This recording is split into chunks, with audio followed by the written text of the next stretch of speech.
Most business podcasts talk about growth like it is always forward, always up, always more. More revenue, more impact, more scale.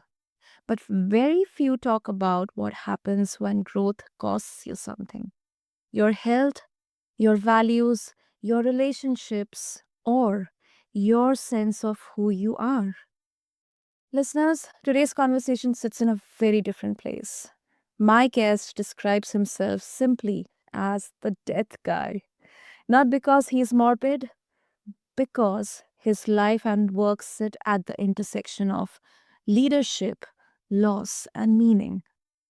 For years, he stood at the border every week, sharing fingertip embraces with people who often died before reaching safety. During the week, he sat beside hospital beds, listening to last words and unfinished regrets. Then he did something most people would not expect. He became an MBA, completed the program in under 6 months, and moved into executive coaching and doctoral research on meaning making in the face of mortality. His work now is about one question many leaders avoid: what changes when you stop pretending you have unlimited time? Today, on this episode of the BizBlend podcast, we are talking about business clarity, personal growth, and leadership through mortality awareness. Not in a poetic way, in a practical, uncomfortable, and deeply human way. If you are in a transition, questioning your path, or quietly wondering whether the success you are chasing is actually yours, this episode is for you. So, listeners, meet my incredible guest, Seth Clark. Seth, welcome to BizPlan, and I'm really honored to have you here with us. Thank you, Sana. It's an honor to be here with you and with your listeners. Hello, listeners. Oh, thank you. Thank you so much, and welcome again, Seth. And you have spent a lot of time with people who were very close to death. In real moments where time was clearly running out. So, from that vantage point, what do most leaders get wrong about clarity in their careers and businesses? Hmm. Well, I think that many leaders they're always looking at the next quick goal, the next quick win, right? And oftentimes, business leaders, especially, are thinking about what's the next quarter? What are the numbers? How can we satisfy the stockholders, the shareholders? How can we make sure that our revenue is up? And it honestly, a lot of it's short-term thinking, right? Short-term thinking that really it gets in the way of a lot of things, right? It gets in the way of long-term progress. It gets in the way of thinking about the leader's values, or if a company has some sort of mission beyond just profitability. Um, it also gets in the way of that. And even if it is profitable in the short term, a lot of times our short term thinking even gets in the way of long term success. So I think that having a longer view and always keeping the end in mind is really important. And this keeping the end in mind, of course, it has to do with mortality, but not just mortality in terms of the fact that you and I and everyone listening, all the leaders, all the people around the world, everyone's going to die. We all have to face that. But also, things at work, those are going to stop too, right? Whether it's an organization, a corporation, none of those last forever. It's a nation state, none of those have lasted forever. Anything that we touch, anything that we see, anything that we feel in this world, it has a finite amount of time. And so, really looking clearly at one's own death, at one's own mortality, and becoming comfortable with that allows leaders to be more comfortable with the transitions that are happening day to day, month to month, quarter to quarter, year to year.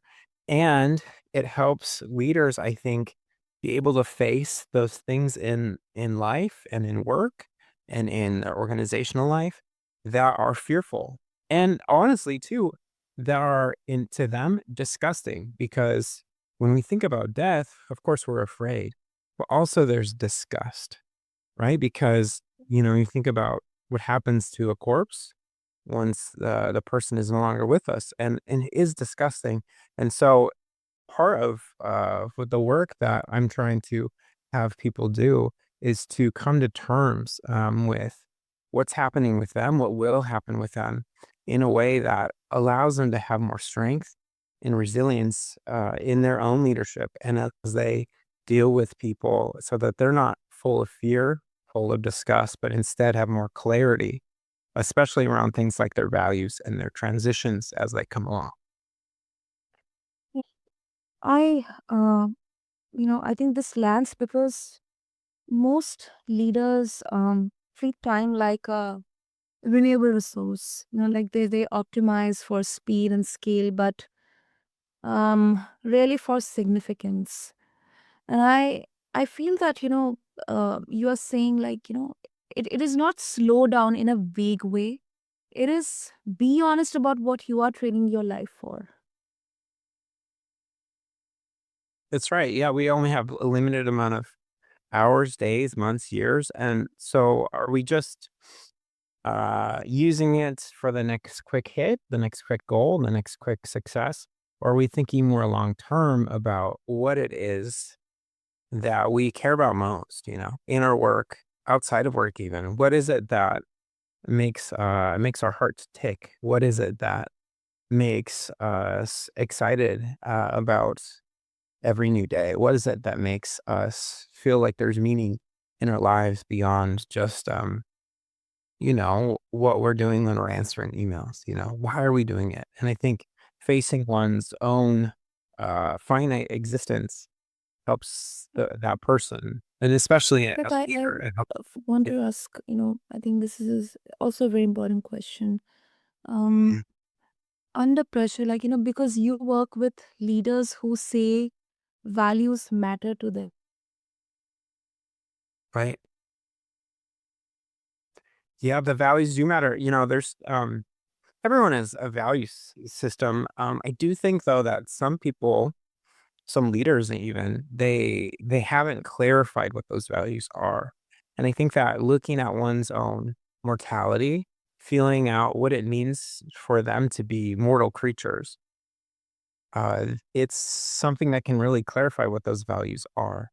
Right? So for me, I'll just use myself as an example because I'm not just a leadership coach, but I have some leadership responsibilities in different organizations, right? The fact that I will not be there forever, the fact that I will not be on this earth forever helps me think about what is most important. And I think, yes, of course, there needs to be success as an organization, but part of that success is part of what it means for humans to be successful. And so I think through that I value relationships more. Through that I value not just what gets done, but how it gets done more. And so those things sometimes don't mean that every decision, every action plan is going to be as fast as it might otherwise, because it takes more of a human centered approach.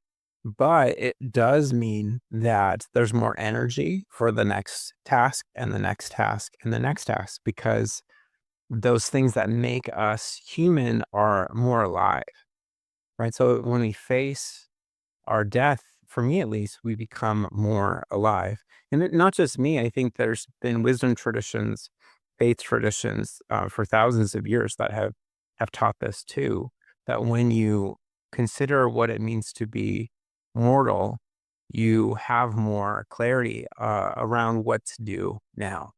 And that doesn't mean everyone needs to go be a monk, but what it means is that everyone has the opportunity to really put into practice the things that they care about the most.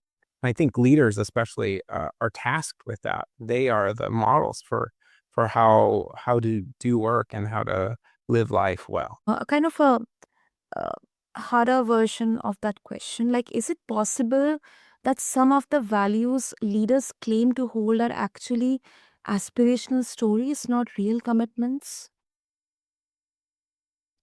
I think so. Yeah, I think that all of us, we have ideals. Our values are our ideals, right? And there is always some sort of gap between what those ideals are and how we live them out, you know? And when talk about my own personal story, do I always treat everyone the way I want to be treated? No, no, I don't. I fail at that. Do do I always find the right balance as a leader between what needs to be done and how I think the ideal way is to do that? No, because we're human and we're flawed in that way. So we can't ever have perfection.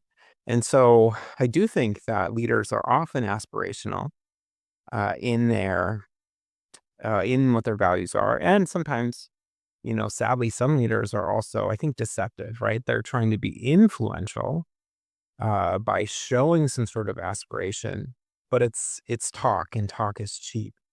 And so, you know, I've seen many times. I'm not going to call out anybody now, but I think we've all seen it where leaders talk a good talk, but they don't walk that walk, right? They have a way in which they say big things about wonderful values, you know, how they care about the stakeholders in the community, how they care about their workers, how they care about more than just the bottom line. But at the end of the day, you can you can tell that the ratio that they speak about is not the ratio that they put into practice. You know, they do care more about their power or their ego or the money that they're making or those kinds of things than they do what they're actually speaking. And I think mortality awareness helps leaders to really consider, is this real for me? Because death is real. Death is coming for us all. Are these values that I'm talking about ones I'm actually putting into practice? Yes, yes, yes. I think this is something that, not only the professional but or leadership, but kind of all of us. Yeah. We do not want to think about it, to be honest, Seth. No, We no. do not want to think about it. But it is there. I mean, I do not want to kind of I no intention in, kind of creating or triggering any fear.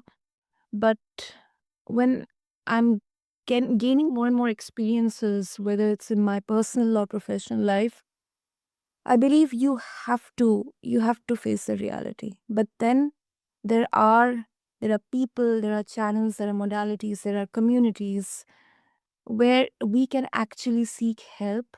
And I think that shame or that fear or that guilt is something that kind of defeats, um, or gets us into that rabbit hole or that never ending loop, that vicious circle, that it doesn't kind of let us even ask for help. So I think that is something that I can realize. Yeah. Well, and I think too, what you're talking about asking for help, right? Part of asking for help is realizing that we're finite. You know, we don't have all the answers. We don't have all the power. And in terms of mortality, we don't have all the time. And so having a clearer understanding of who we are, what we can do, what we can't do, who the other people and the other groups of people that we're involved with, that we're working with, who they are, what resources they have or don't have.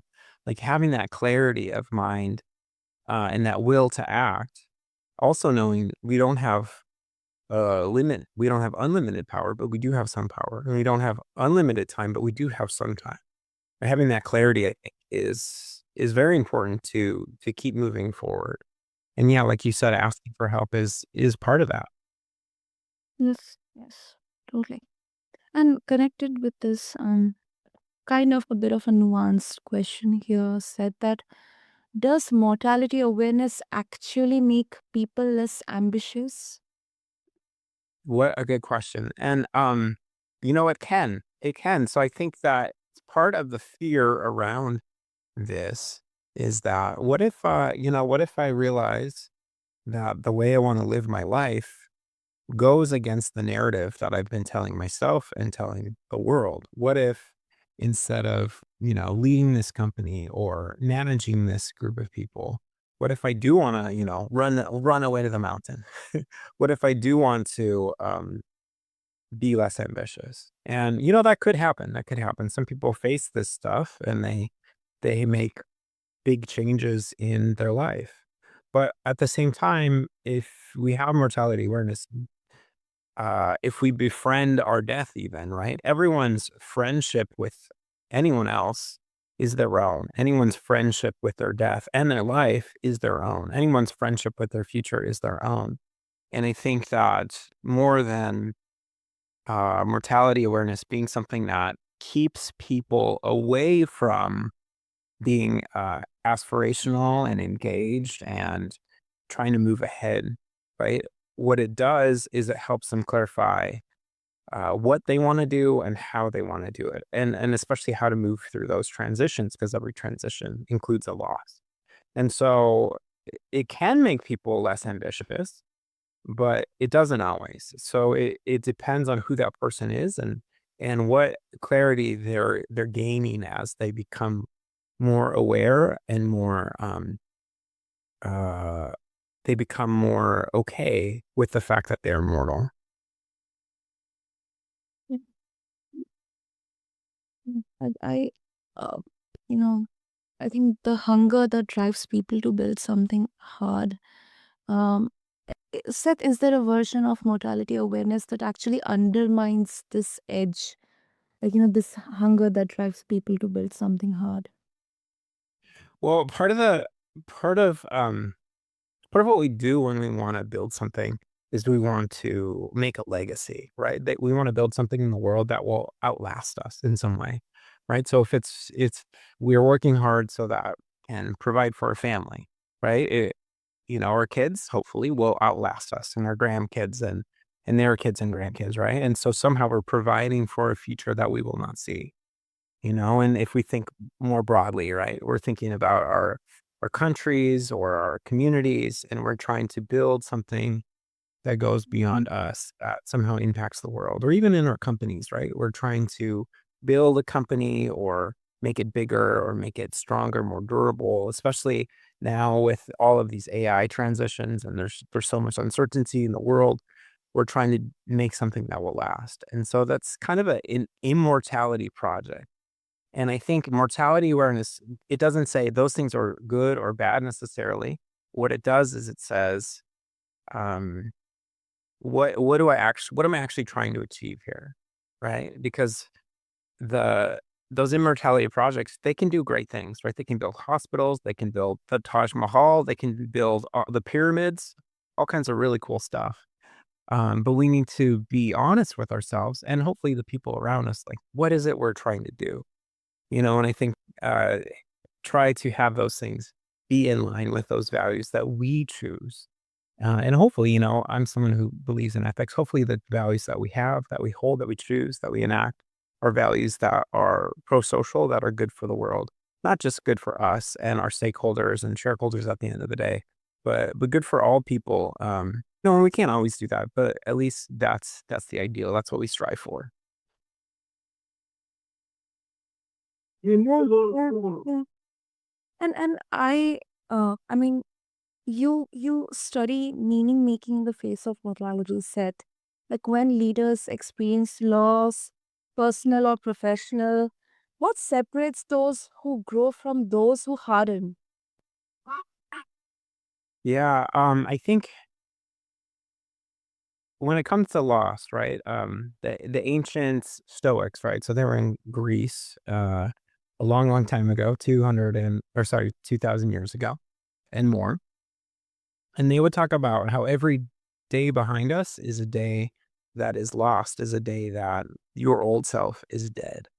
And so for people who really take stock in that what is behind us is truly behind us, we'll never have it again. For the leaders who do that kind of thing, who realize that one day that'll be the last day of death for us. The old versions of us have already died, and they're not coming back. One day is the last day that the last version of us will die. People who take stock in that, leaders who take stock in that, they realize that what is coming up, what is happening, this is what we have control over. What did happen, what was in the past, we don't have any control over that. And so it is ours. Today is our day. Right now is our moment to do what we want to do and to do what we need to do. And that is our gift, right? Yesterday was a gift. Today is our gift now. Yeah, that's beautiful. That's beautiful said. Ah, lovely, lovely. So before we wrap up, said if listeners they would like to further connect with you. I mean, this is such an essential and I think a very very unique conversation, especially on this blend. Trust me, I've never have had discussion on this. I mean, the systems or the processes or journeys, but more from um, a lived experience and systematic, not systematic, but like an approachable way. I think more and more conversations should be encouraged around this. So if listeners they would like to further connect with you, what would be the easiest way? Yeah, I think, the best way is probably on LinkedIn. That's where so much of business is happening these days. So it's just linkedin.com/Seth David Clark, SethDavidClark. That's the best way. And from there, you can go to my website, and I have some other social medias. But LinkedIn is probably the best way to follow what I'm doing and to get in touch. Super. Listeners, we have all the details mentioned in the show notes, so just refer to them along with this episode. And as we wrap up, I think this conversation honestly does not offer easy takeaways, and that is intentional because mortality does not simplify life, it clarifies it. What stands out to me is this: business clarity does not come from more information, it comes from deeper honesty. Honesty about time, honesty about loss, honesty about what we are willing to trade our lives for. So, thank you so much, Seth, first of all, for bringing your insights, for bringing your depth, courage, and humanity into this conversation. Thank you, Sana. I appreciate it. And to all of our listeners, if this episode stirred something uncomfortable, sit with it. Do not rush to fix it.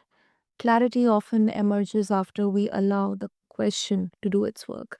Until next time, lead well. And thank you for tuning into Blend. Thank you.